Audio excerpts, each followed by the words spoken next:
We would love to do that with you. So, Craig, we're going to come spend a week with you as part of the documentary and talk about mass and hard rock. Make our own band. Jay Snyder says, what happened with you and Dan?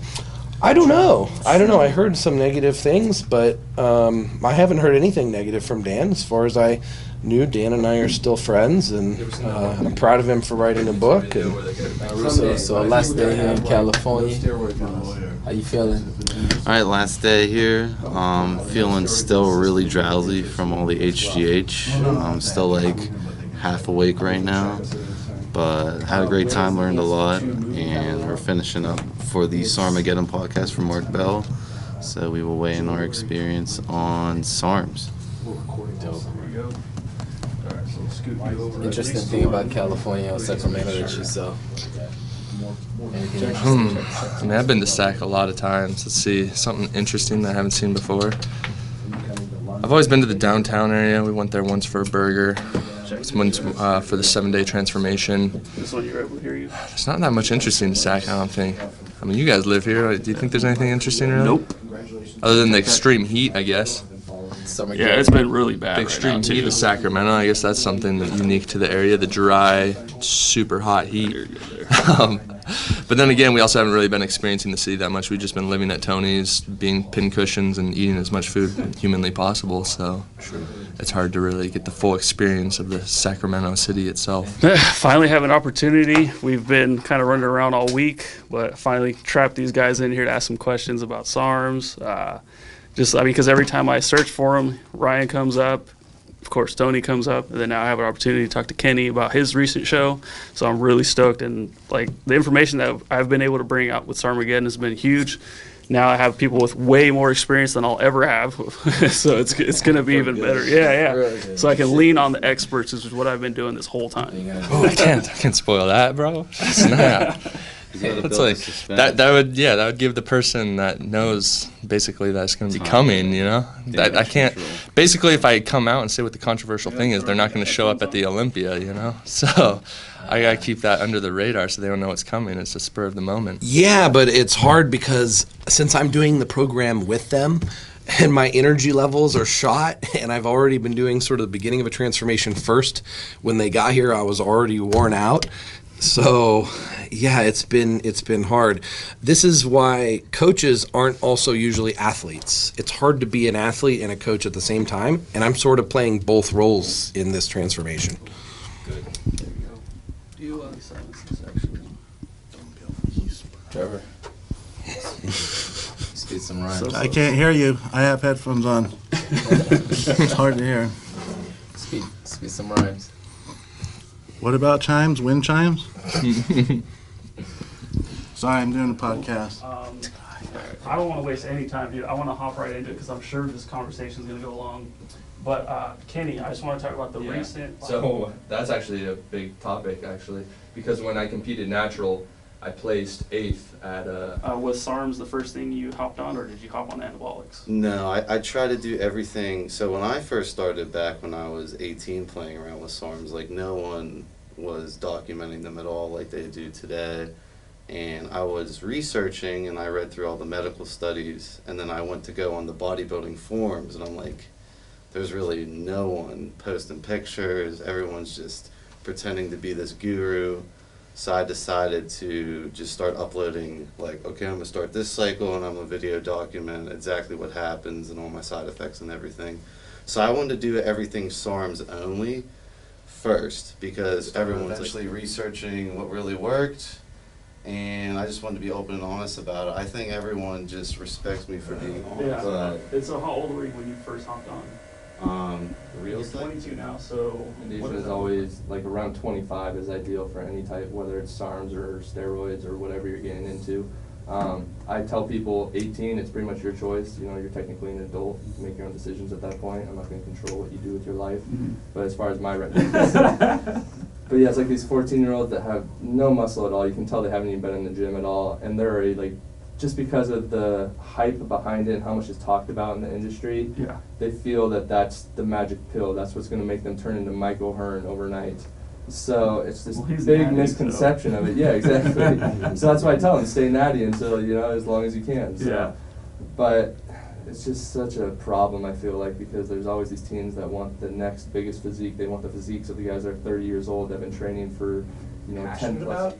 There's also other things I'm passionate about. I would have liked to have taken a little bit of that time I spent in the gym, or especially worrying about my diet or doing cardio, and applied towards some other skill in my life, and become more holistically, better at many different things. So I wish I had started when I was 21, maybe even younger. I would have actually liked to.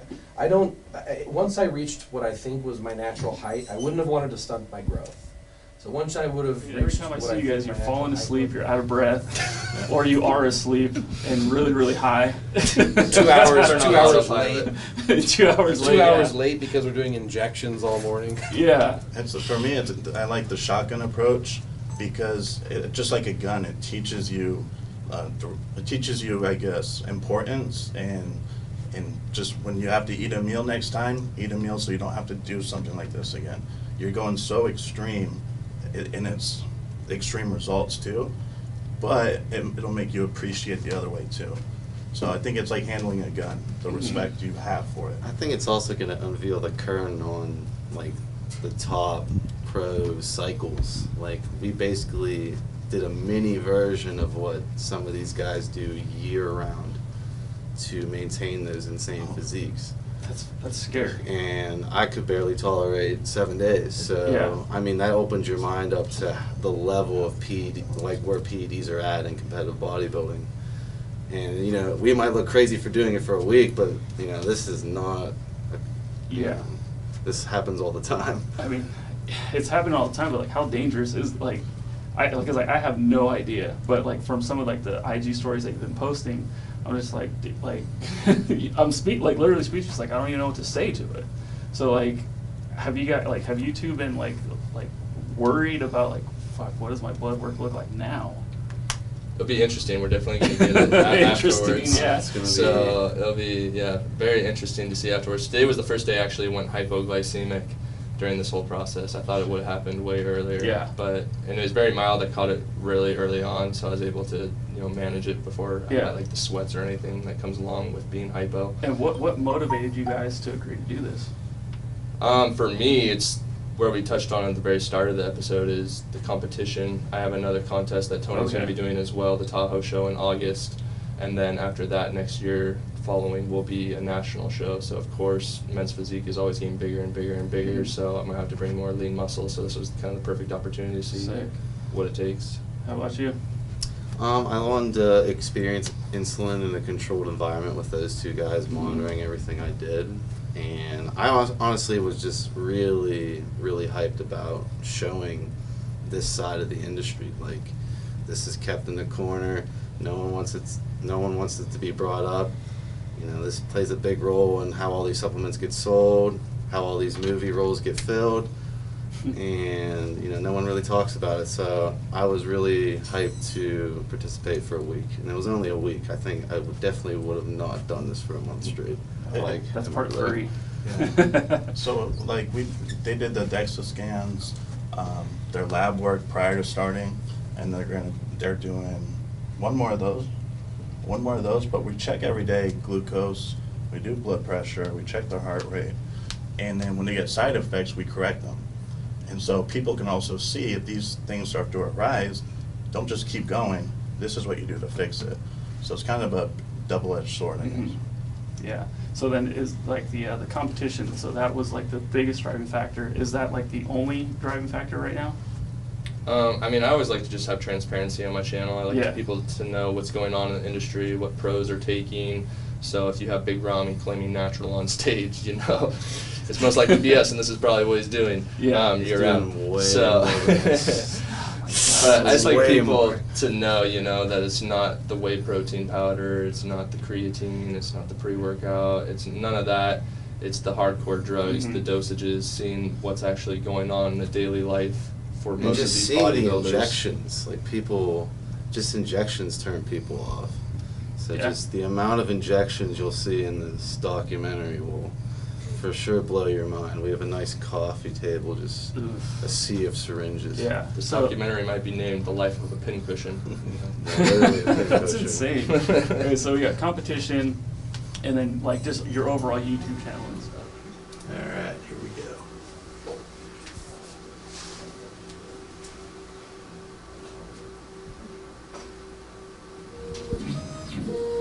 Alright, ready with the slate? Hold on, Patrick, can you talk to the base?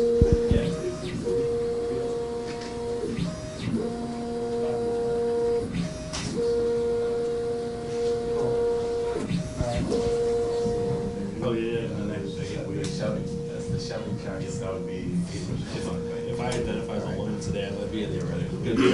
We're still finding it. Right. Oh, so is that the idea? You're gonna give it on? Mhm. Oh, cool. And then I'm just going to keep doing. I'm reviewing my results of the 7-day transformation. And remember, my 7-day transformation was in parallel with Kenny KO and Ryan Russo's 7-day transformation, but it's also right in the middle of my 30-day transformation. And the results are shocking. They're shocking because I actually lost body fat again. So I was originally shocked by the 30-day transformation because I was eating as much as I possibly could before the 7 days started, and I lost body fat. And now again, I even increased my calories even more. I can't possibly eat any more food, and I still lost 1.6 pounds of body fat. This just goes to show that how powerful the perfect drug combination is in burning body fat and building muscle, even in the absence of perfect training and perfect diet. My fat percentage went from 7.8% body fat to 6.8% body fat. I had a total of 17 pounds of body fat at the beginning of the week. I now have only 15.4 pounds of body fat on my body, which means I lost 1.6 pounds of body fat. My total weight, and I was fasted for the first test and I was not fasted for the second test, my total weight went from 218 pounds to 227 pounds. So right now, before you, I sit at 227 pounds at 6.8% body fat. That puts me so far above classic physique weight cutoff. If you want to have a subjective, or actually objective, if you want an objective comparison of where your body is or someone else's body is compared to an elite athlete, you would take the classic physique cutoff. So a classic physique competitor's weight cutoff for my height is 198 pounds, and they would be expected to compete at somewhere between 5 to 6% body fat. I'm right there at 6.8% body fat, and I'm 227 pounds. I am I'm 25 pounds more muscular than an amateur classic physique competitor. Now the weight cutoff for professional is still higher, but I'm still about 15 pounds more muscular than even a professional classic physique competitor. And a lot of this was done in the very recent times during this transformation. My lean mass went from 193 pounds to 204 pounds. And this is absolutely shocking because if I could have eaten 10,000 calories per day, if my digestive system could have kept up with that, I can't even imagine how much mass I could have put on. But then again, at 227 pounds, I'm having a hard time breathing, a hard time weightlifting. My heart has to work so hard to keep up with this amount of muscle. So I don't know if I can really healthfully put on any more muscle than this. Certainly not on my upper body. Certainly not on my shoulders and chest, because when I sleep, and I don't think I'm that big. I mean, compared to my peers and my friends that are huge bodybuilders, they're way bigger than me. But for me, I'm trying to sleep and my arm is crushing my lungs, and my heart's having to work so hard. I just can't imagine gaining more mass than this. But this is the end of the 7-day transformation. It's not the end of my transformation completely. I still have something like 4 more days to put on more mass.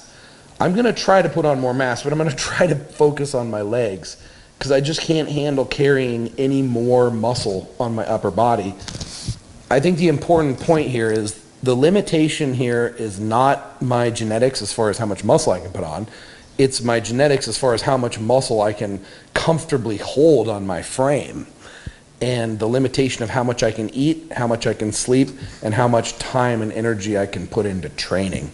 So it just goes to show that the modern chemistry that we're using in bodybuilding is sufficient to overcome a lot of the genetic barriers as far as how much muscle someone can put on, but not enough to overcome how much muscle someone can comfortably carry on their frame, or how much someone can comfortably eat given their genetics of their digestive system, or how much they can train based on their lifestyle, or how much they can sleep based on their lifestyle.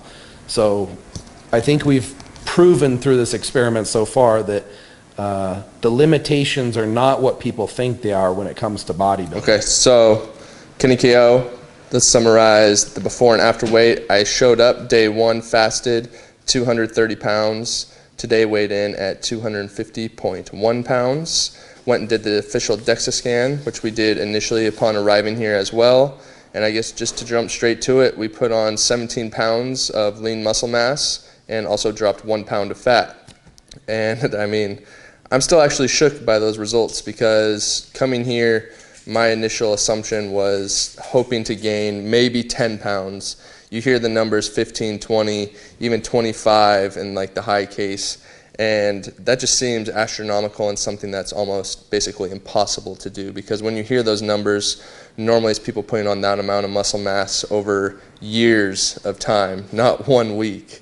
So to actually on paper see the number 17 pounds along with also dropping body fat percentage and also factoring in the amount of calories we were consuming to where I couldn't even physically eat anymore with how much food was in my stomach. I couldn't expand anymore. We were eating pizza, cereal, literally as much as we could physically put down and still dropping body fat percentage while putting on this much muscle mass in 1 week is just still mind-blowing to me, honestly. And it's an eye-opening experience because you get to see exactly how big of a role the nutrition, the training, along with the right drug protocol really plays in overall bodybuilding and understanding your body. And from that, you can further dictate what to change in order to change that number. I know this seems ridiculous to even say on camera, but to change that 17 pounds that was gained in a week to say something like 25 or even maybe 30. And those are words I never thought I would hear come out of my mouth, that my body, my frame could physically put on 17 pounds of muscle in 1 week, especially for how long I've already been training. So my experience through the whole process, as I touched on, was just a really big eye-opening one. I came to the realization this is definitely not something I do for a full-time career like a lot of the pro bodybuilders on the Olympia stage, nor is that my desire to want to compete on a regular basis and make my living doing that. But I have an immense respect for anyone that's able to put their body through this, because what I realized is the side effects that come along with it, although we mitigated a lot of them, the drowsiness, being tired all the time, how routine and how much of a job it becomes to make sure you're getting all your meals in on time, your training, making sure you're getting the right recovery process. I think a lot of people that are behind the camera or just watching these guys on stage or in pictures or on video don't actually realize what goes into it. And if it's in frame, you can probably see all the pins directly in front of it, and that's just from us accumulated over a 7-day period, and there's even some that could be added into there that were thrown in the trash. So, my experience was mostly an eye-opening one. It was a great one. It's something I wouldn't want to put my body through for a long period of time, especially because I started to notice with my sleeping, I was getting some of the deepest sleep of my life, but it was also some of the most labored sleep of my life, where the breathing is just very difficult because of the rapid weight gain. My heart, basically the resting heart rate was always at least around 90, sometimes a little higher, sometimes maybe a little lower, around 85 beats per minute. And it's very taxing on the body, and you can definitely feel it set in really quick. My worst side effect was probably the pedal edema, which is the swelling of the ankles and the feet, and especially with how much we're walking around and training and moving around filming, it started to set in more where I actually started to get a little bit of pain and discomfort in my feet as well, which will hopefully subside once I come off of everything, get to actually go home, recover, elevate my feet, take some time off. But, you know, I'm glad that there weren't any serious side effects. I only experienced going hypo once, and it wasn't even bad because I caught it early on, was able to address the issue, get my blood sugar levels to where they need to be to avoid that whole situation with the insulin. But just immense respect for it. If I would ever do it again, it's hard to say. I'm extremely happy I gained 17 pounds of lean mass because that was initially my goal was only 10, and to step on stage at a little bit heavier body weight while also being leaner on stage is my end-all be-all goal. So if the national stage requires me to put on more lean mass in a short period of time, then who knows, you know, maybe I'll run this protocol again, but perfect it a little bit better to where there's less variables and we can actually dial in a little bit better to my body and get in the right amount of calories, the right amount of rest, and maybe come in a little bit better and a little bit more perfect. It's the end of the 7-day transformation. Remember, my 7-day transformation ran parallel with Kenny KO and Ryan Russo, which is in the middle or near the end of my 30-day transformation. So I'll do a separate summary at the end of the 30-day transformation also. For the 7-day transformation, I have the DexaFit results here, and then I summarized it, and I'll read you the summary because it's absolutely shocking. It's hard for me to believe, so I have to keep reminding myself that this is actually real because I ate so much food I couldn't handle digesting anymore, and yet I lost 1.6 pounds of fat in 1 week. I had a total fat mass of 17 pounds at the beginning of the week. At the end of the week, I have 15.4 pounds of fat, which means I went from 7.8% body fat to 6.8% body fat. My total weight went from 218 pounds at the beginning fasted to 227 pounds fed. My lean mass went from 193 pounds to 204 pounds. My visceral fat, which is the fat around the inside of my organs, the fat that you can't see, the fat that gives people a beer belly usually, went from 0.21 pounds, which is already ridiculously low. The DexaFit operators said that that's already some of the lowest that they ever see. It went to 0. I have, according to the DEXA scan, no fat inside my abdominal region. And yet, I still look a little bit puffy because I am holding a little bit of water. But I'm actually really close to being able to compete now. In fact, I'm so far beyond the limitations, the cutoff for classic physique. See, for classic physique, I would have to weigh 198 pounds, and I'd probably be between 5 to 6% body fat. Right now, I'm 6.8% body fat, so if I lost 2 pounds of body fat, that'd put me, or 3 pounds of body fat, that would put me at 225 pounds, which is 27 pounds more muscular than any classic physique amateur competitor that you see.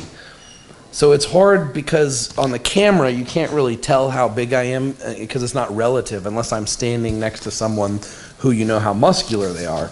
But objectively speaking, I am now incredibly muscular at the end of this transformation. In fact, I can't handle holding much more muscle than this.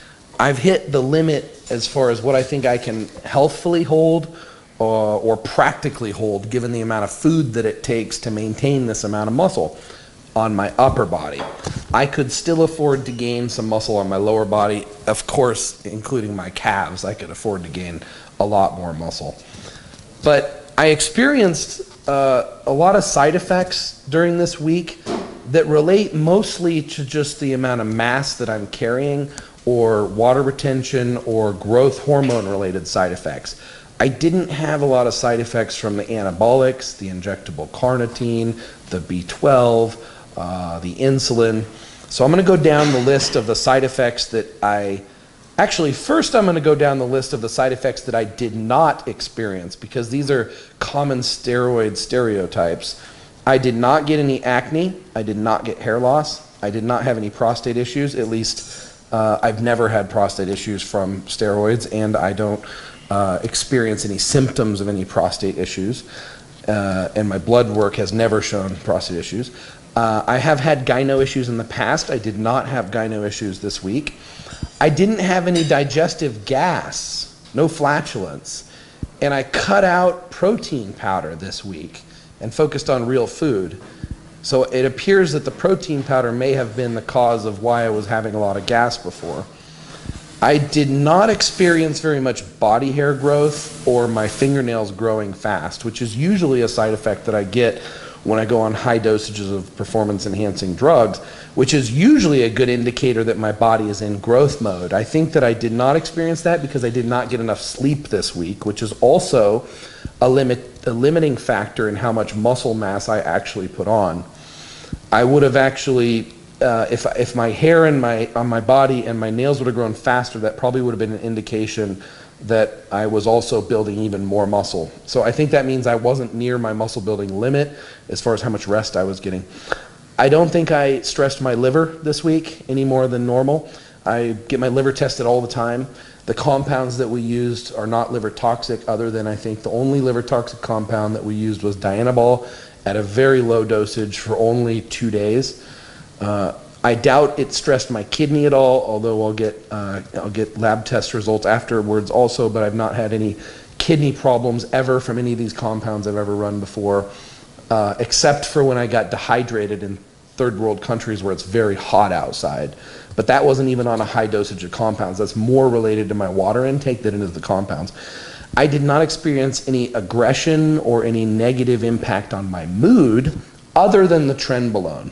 In the very beginning, we did a little bit of trenbolone, and it instantly makes me feel grumpy and tired and want to feel isolated socially. And that quickly also wears off as soon as I stop taking it. So I don't feel any of those near the end of the 7 days, any negative mental side effects at all. Now for the side effects that I did experience during the 7 days. I was tired all the time. I was tired all the time because of the growth hormone, because of the water retention, because of the lack of sleep, and the amount of food that I'm eating. Digestion actually costs the body a lot of energy. Digesting all the time makes you very tired. You know how you feel when you eat a lot of food and then go into a food coma? Imagine eating a lot of food all day and being in a food coma all day. My fingers also started getting numb as the week went on from the growth hormone. That's normal. I've experienced that before. I only went hypoglycemic one time. That's from the insulin. All week, all of us only went hypoglycemic one time, and that was this morning. And we only did 10 units of insulin. But I think what happened was the amount of anabolics that we're taking is kind of accumulating, and it's burning off the glycogen in our liver and our muscles so fast that we're actually getting flat and depleted very quickly. And it's, as the week goes on, we have to even eat more carbohydrates to keep up with the carbohydrate demand. And so that means the insulin has even more of an impact. You have to eat even more carbohydrates per unit of insulin that we're taking. My heart rate remained elevated the whole time. My heart was working very hard, which was also part of the reason I was being tired. And I think my heart rate's working so hard mainly because of the amount of mass that I'm putting on. It's that much harder that my heart has to work to circulate blood flow to it.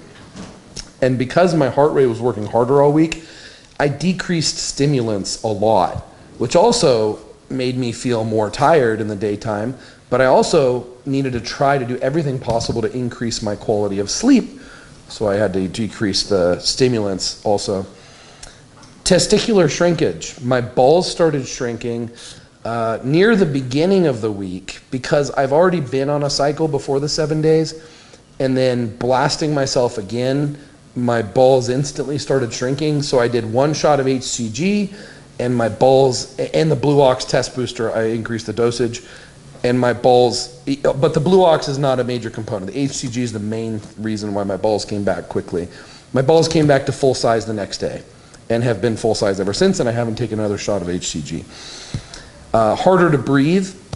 So the amount of mass that I'm carrying on my upper body now, even though it's nothing compared to these Olympia competitors that weigh 300 pounds, for me at 227 pounds, even just the muscle sitting on my rib cage, and not just the weight of the muscle, but the tightness of the muscle. Unless I'm constantly stretching the muscle, it gets tighter and tighter, constricting my rib cage, which makes it harder and harder for me to breathe. And I know that some bodybuilders can get very big and not experience this problem, and other bodybuilders are even more sensitive to gaining size than I am. And it's absolutely amazing to me that some of these 300-pound bodybuilders can still even breathe at all. Because listen to how, and that's not asthma. I have an asthma inhaler, and I use that sometimes just to make sure it's not asthma. That's just the weight and the tightness of the muscle on my rib cage. So I cannot healthfully handle much more muscle than this on my upper body. Now my lower body, I can afford to put more muscle on. I mean, I've done that before. My legs have been much bigger than they are now. And then the problem is you walk funny, your legs sweat more. It's also taxing on the heart to pump blood through it. And then also my thighs rub together, which means then I have to start putting zinc oxide between my thighs and baby powder and things like that. And then even then my thighs are going to chafe as I walk. Let's see, other side effects that I'm experiencing, decreased cardio performance. You know, I get very winded when I work out. My stamina is very low. And the pressure on my heart. So the same kind of pressure that I'm experiencing on my rib cage affecting my breathing, that pressure is also on my heart. So I'm actually really looking forward to a time very soon when I can eat less food. I can maybe even intermittent fast. I can do cardio and maybe even drop a little bit of body weight, at least drop the water. Now I'm holding a little bit of water, but actually when I work out in the gym and I just sweat a little bit, I look pretty defined. So this is not just water retention that I'm putting on. And also remember that muscles are 70% water. Glycogen in the muscle carry water with it. If you can enhance the amount of glycogen that you carry in the muscle, then you're also going to enhance the amount of water that you can carry in the muscle. And so that's inherent in all of these bulking programs. We are carrying a lot of extra water because muscle is 70% water. You have to understand the difference between intramuscular water and subcutaneous water. The water that we don't need on our body, that ruins the way our body looks, that's just extra useless weight, is the water that you carry between the skin and the muscle. The water inside the muscle is what we're trying to get more of. What do you think? That pretty much covered? Other side effect, heartburn. I always have heartburn, but it's especially bad when I don't give my digestive system a rest. So I've been force feeding myself for 7 days, and again, still burning tons of fat, losing 1.6 pounds of fat, even though I'm force feeding myself. And so I'm getting more heartburn. So I'm having to drink baking soda more often to neutralize it. I wanted to stay away from omeprazole or Prilosec, any of these acid reducers, over the counter, prescription strength things, because they have a lot of other negative side effects. So I wanted to try to avoid that, and I'm proud of myself that I did avoid that and just use a healthy alternative like baking soda as needed. Muscle soreness was also a side effect. In the beginning of this cycle, I used arachidonic acid more, and the muscle soreness was getting a little bit too intense. And it's okay if I get massages every day, like if I'm in Thailand.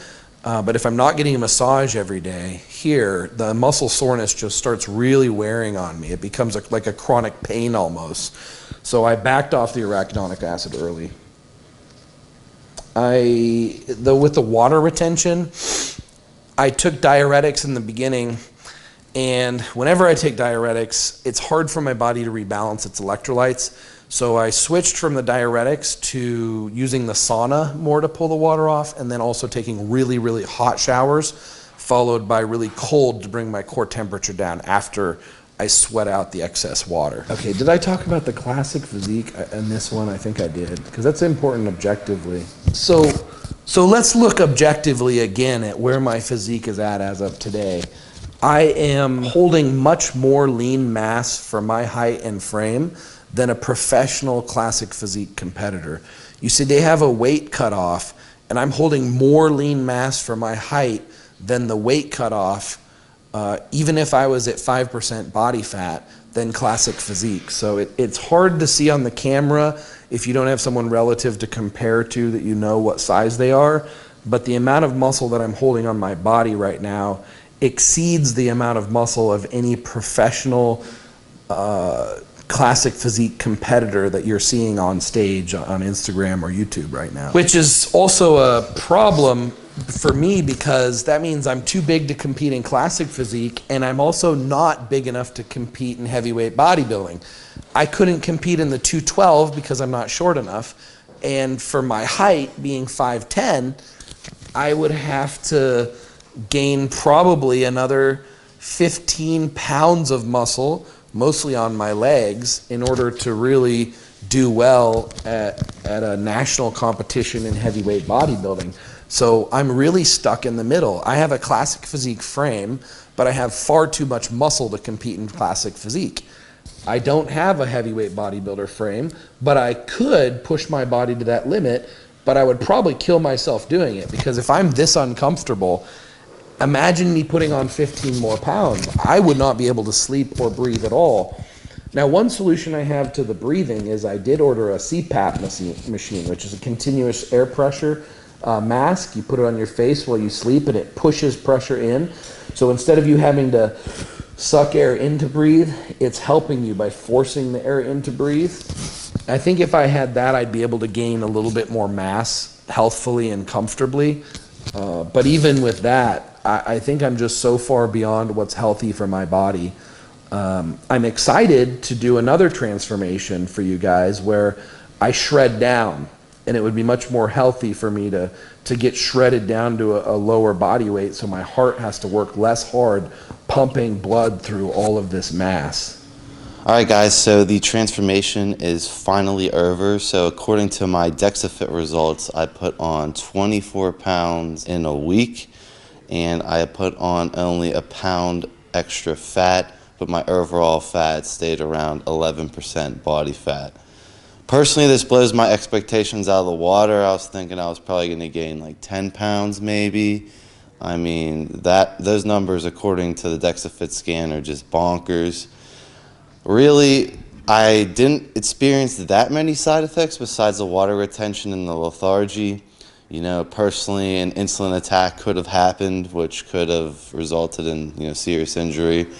So keep that in mind. So I think I honestly could have gained even more muscle because I wasn't working out, or my workouts weren't on point.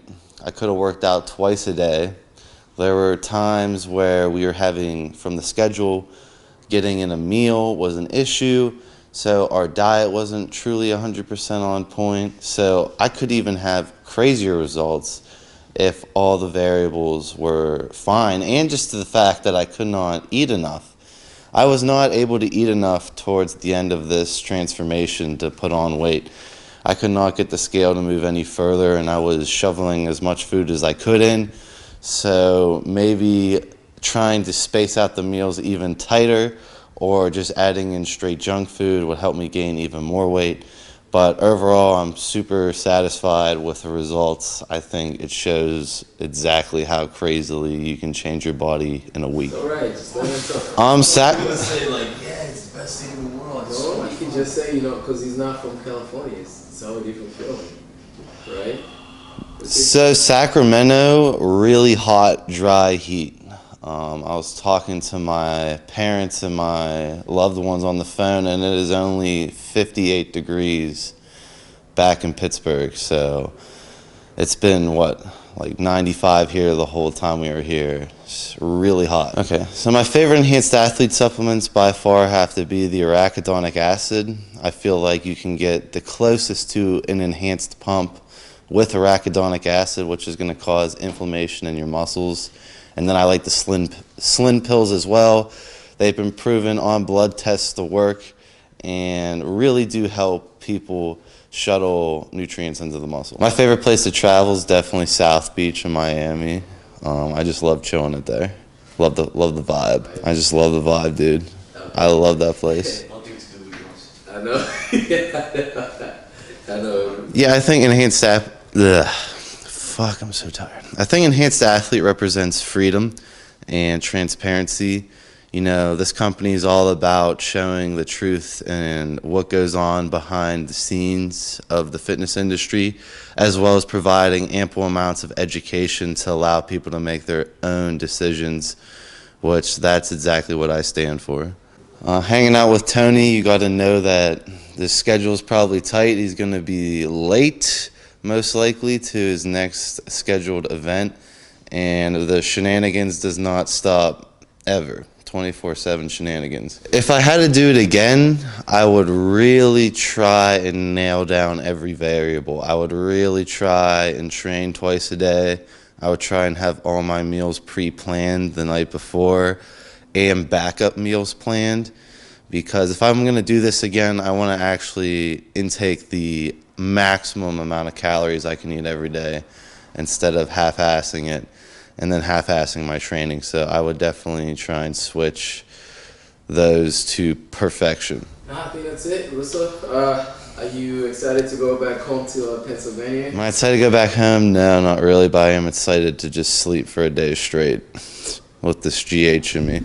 Only at Tony's house is the art piece. All the